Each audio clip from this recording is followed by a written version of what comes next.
Bienvenue dans ce nouveau numéro, Monsieur Yuri. Alors dites-moi, selon vous, Jésus-Christ est Dieu ou le Fils des dieux? Il est Dieu et il est aussi le Fils de Dieu. Il est devenu Fils de Dieu quand il est venu sur terre comme un simple homme. Parce que la Bible dit, dans Jean 1 au verset 1, qu'au commencement était la parole était Dieu, la parole était avec Dieu. La parole, c'est Jésus. La parole faite chair, la Bible dit. Donc, au commencement où la terre a été créée, Jésus était déjà là.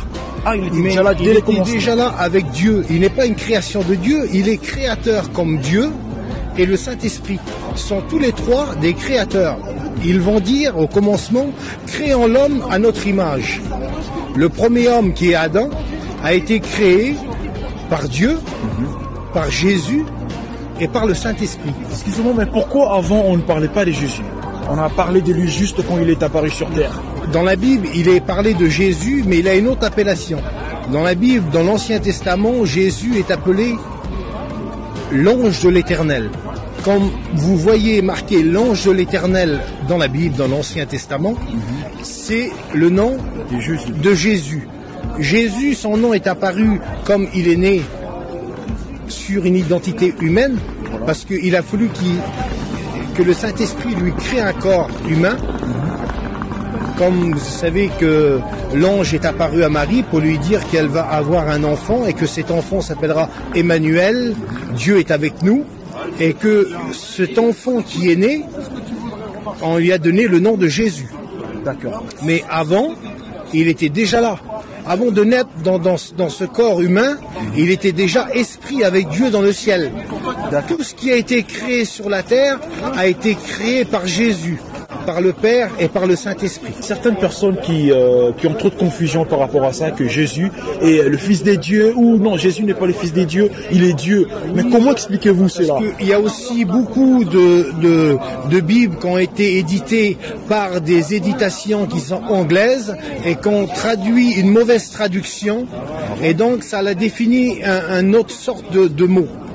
Et c'est beaucoup les témoins de Jéhovah qui vont prendre ce terme pour diminuer la divinité de Jésus. Ils vont le mettre au rang d'une créature. Alors que Dieu n'est pas une créature, que Jésus n'est pas une créature, excusez-moi, mais qu'il est un créateur. Aujourd'hui, nous voyons dans un texte de la Bible, c'est Proverbe 8, 22. Vous avez certaines Bibles qui disent que voici la création de Dieu. Au commencement, voici la création de Dieu, et alors que le texte original, c'est que au début, il y avait, et ils ont créé ensemble, pas qui a été créé. La première création de Dieu sont les anges, la deuxième création sont les hommes. Voilà. Et la terre, avec tout ce qui s'y trouve, avec tout ce qui s'y peuple. Comme vous lisez la Genèse, c'est le premier livre de la Bible, et nous voyons que Dieu a créé. Au commencement, Dieu créa les cieux et la terre. La terre était informée vide. Vous voyez? D'accord. Voilà. En tout cas, un dernier mot par rapport à tous les fidèles qui croient en Dieu, même ceux qui ne croient pas en Dieu, en Jésus-Christ, parce qu'on parle de Jésus-Christ. Oui, bien sûr. Si vous aurez un petit message. Vous savez, aujourd'hui, Jésus est d'actualité. Bien plus qu'hier, parce qu'aujourd'hui, nous attendons, nous les chrétiens, le retour de Jésus. Nous voyons que le monde bat à son comble, nous voyons que la terre arrive à sa limite. Et il n'y a plus de solution en aucune chose. Nous voyons que la terre se détruit par elle-même. Et là, la Bible le cite dans la parole de Dieu, que la terre se détruira pas lui-même, l'humain se détruira pas lui-même. Et aujourd'hui, on s'attache à la parole de Dieu, parce que tout ce qui est marqué dans la parole de Dieu est accompli. Il reste une prophétie qui n'est pas accomplie, c'est l'enlèvement de l'Église, le retour de Jésus.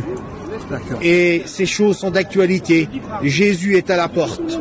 Pour celui et celle qui veut une espérance, elle est en Jésus-Christ, Sauveur des hommes. Que le Seigneur vous bénisse à chacun.